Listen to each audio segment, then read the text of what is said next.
বাবারে বাবা, 227 দিন পরে আজকে একটু সকাল সকাল ঘুম থেকে উঠলাম।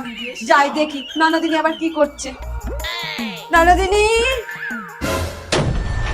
ননদিনী, তুমি এটা কি করছো? বৌদি আমাকে ছেড়ে দাও, আমাকে ঝুলতেই হবে। আমি আর সবার টন্টিটকারি সহ্য করতে পারছি না। তুমি কি পাগল হয়ে গেছো? কে টন্টিটকারি করেছে তোমাকে? কালকে তুমি যখন বাজারে গেছিলে তখন। এই নাও চা।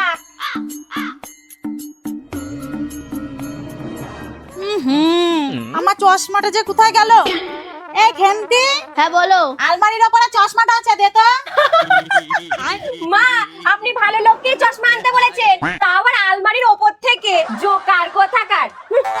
মা দেখেছো বৌদি আমাকে কি সব বলছে? তাহলে বোন তুই এমন কিছু কর যাতে তোকে সবাই কথা শোনাতে না পারে। তাহলে তোমার বোনকে এই বুড়ো বয়সে কমপ্লেন খাওয়াও। ভালো করে ভাব, রাস্তা তুই নিজেই বার করতে পারবি। মা কি করি বলো তো? প্রত্যেকদিন ভোরে উঠে ঝোল, 6 মাস পরে দেখবি ফল পাবি। হাই ভগবান, মা তোমাকে এই ছোড়ার কথা বলেনি। আসো আমার সাথে। বৌদি ছেড়ে দাও, পড়ে গিয়ে মরে যাও। বৌদি ছেড়ে দাও। তাহলে ঘরে যেটা করছিলা ওটাতে কি হতো? নামাও।